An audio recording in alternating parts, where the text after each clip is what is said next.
Vejamos então sobre o emprego do artigo. O que devemos saber sobre o emprego do artigo? Trarei 3 exemplos para compararmos. Ana fez bolo, Ana fez um bolo, Ana fez o bolo. Estou dizendo a mesma coisa, porém com a diferença de ter artigo ou não ter. Ter artigo indefinido ou ter definido. No primeiro exemplo, não tem artigo, a posição é vazia, então nós podemos dizer que é indeterminado. Tá? Então o enfoque está muito mais no fazer bolo do que no bolo feito. Tá? Então o substantivo não aparece determinado. Só o artigo que funciona como determinante? Não. Pode ser um adjetivo, um pronome, um numeral, além do artigo. Porém, toda palavra que tem um artigo automaticamente é determinada e ela é um substantivo. Né? Por isso que nós temos um e o. Ambos determinam bolo.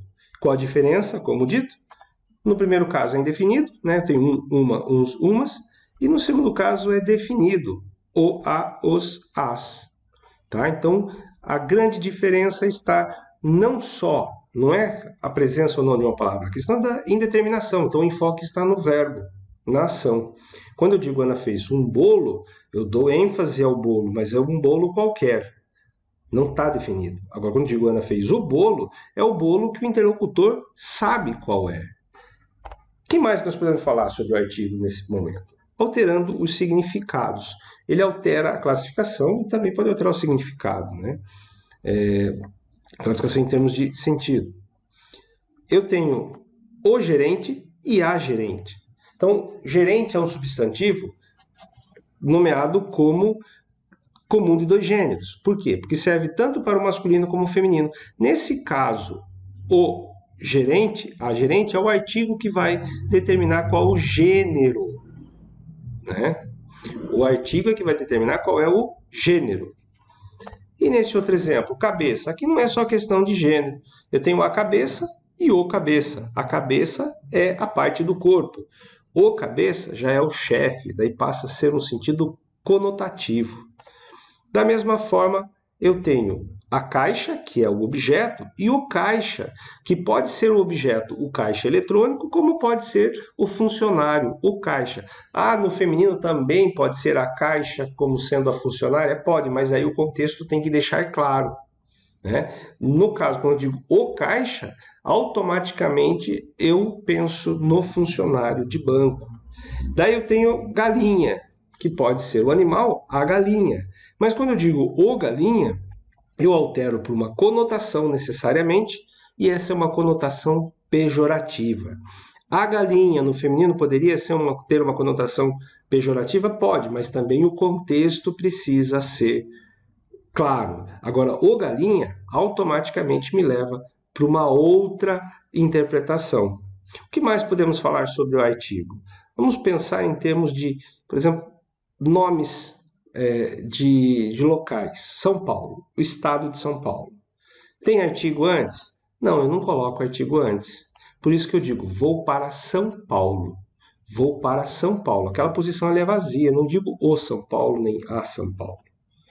Minas Gerais. Posso ocupar? Eu vou dizer vou para Minas Gerais, mas eu posso dizer as Minas Gerais, porque é onde é o nome, né? É um elemento da natureza, a mina. Então, as minas. E quais minas? As minas específicas, as Minas Gerais, que é de onde o Brasil tirou e continua tirando os seus minérios, né? Então, eu digo vou para Minas Gerais e não há problema algum em eu dizer vou para as Minas Gerais. Por mais que não seja o corriqueiro, quem assim falar não estará errado. Fica mais claro isso quando a gente pensa em termos de Rio de Janeiro. É o nome, é o Rio de Janeiro. Assim como Mina é um elemento da natureza, Rio também. Por isso que eu digo o Rio, é o Rio em específico. São as Minas em específico. Então eu digo vou para o Rio de Janeiro. Se fosse Brasil, eu uso o Brasil, por isso eu vou dizer vou para o Brasil. E por que eu coloquei esse exemplo? Para a gente pensar em termos de Portugal. Eu digo o Portugal? A Portugal? Não. É vazio, então não se preenche. Tem certos nomes que não aceitam o artigo antes.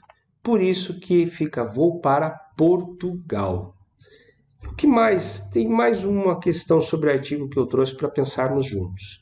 Procurou em toda a casa, procurou em toda a casa, procurou em todas as casas. Estou dizendo a mesma coisa, mas a presença de artigo no singular, ou não presença, ou presença do artigo no plural, vai determinar o sentido diferente. No primeiro caso, nós temos uma totalidade na unidade. Já no segundo caso, nós temos o quê? A totalidade no conjunto. No primeiro caso, indeterminado, no segundo, determinado. O que é totalidade na unidade? Então, quando eu digo toda a casa, eu estou falando de uma só casa e ela foi procurado nela em sua totalidade, todos os cômodos, todas as partes.